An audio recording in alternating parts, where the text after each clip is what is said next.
When I recently asked viewers, what is your #1 frustration with school right now? The topic that got the most comments was school drop-off and pickup.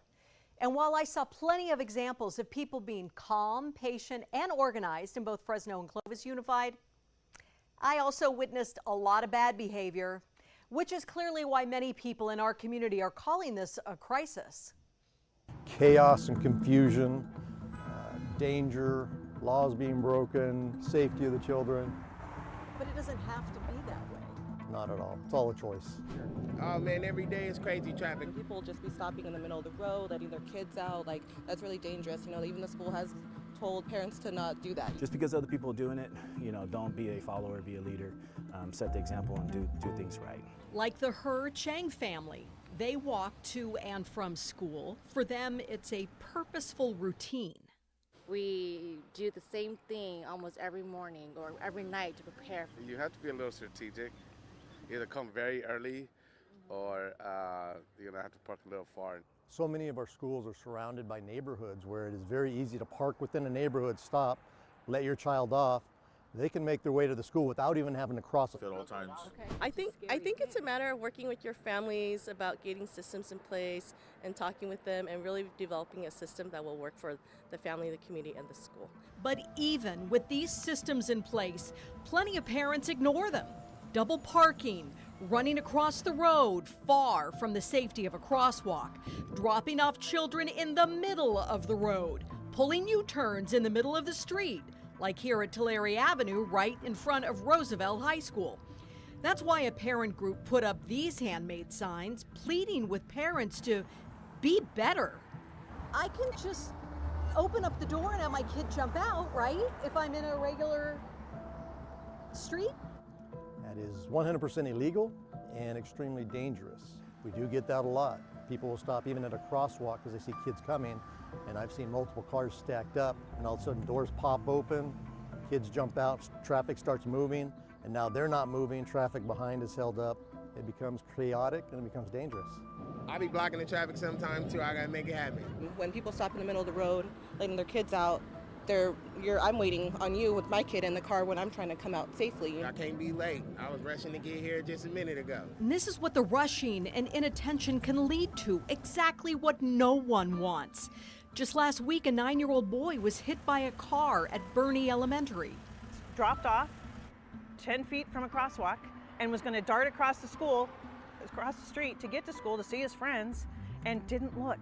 And wasn't even seen amidst the parked and the slow-moving cars. He'll be okay, but he's got a few broken bones. It all just happened so fast. Very traumatic, both for the families of the people involved, the driver, the vehicle involved, and you know the people at the school as well, the teachers, the administration, the other students.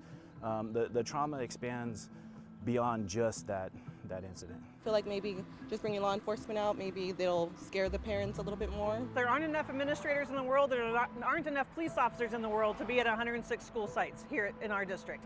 So that's why we need our adults in our community to step up and take a role. To simply not do this, but do this. Like my grandson, he knows to come directly to my car. And so I just sit and wait for him. He doesn't like me waiting outside the car anymore because he's older. You're planning ahead. It's going to make your life less stressful. It's going to make your kid maybe a little bit more relaxed when you're not stressed. You have to come a little early. If you don't, you're not going to find no parking. Obey the rules. It's as simple as that, right? Simple as that, yeah. Bye. I see you when you go in too. Now, 15 Fresno Unified schools are in the spotlight right now for safety. The district's been assessing student safety all year long because injury numbers are up. In fact, there were more last year than in years past. A student died while crossing the street at Hoover High School last year. And this year, 11 Roosevelt students were hurt at a bus stop. So Fresno Unified paid a company to help do a safety assessment. They are looking at sidewalks. Do they need to be expanded? Do crosswalks need extended time to allow more students to cross the street? Do traffic patterns need to be changed or stoplights moved? The final report's expected in the next month or so. Infrastructure recommendations for the city, programs, education, events that we can be doing around pedestrian safety, perhaps walk to school days, bike safety rodeos that we can do. So we've been in this effort all year based upon the number of incidents we faced last year that we knew we needed to do something different. Yes, 17 students were hit by cars last school year in Fresno Unified. It's slightly more this year. The goal is to reduce the number of crashes and injuries around school zones and expand this assessment to many more schools throughout the district. Hi, I'm Monty Torres with Fox 26 News on YouTube. Thank you for checking out our YouTube channel, where we have loads of great content for you to choose from. And while you're here, why not click on the subscribe button right here? That way you can stay in touch with all the latest breaking news, everything news related within the Central Valley. And thank you for watching.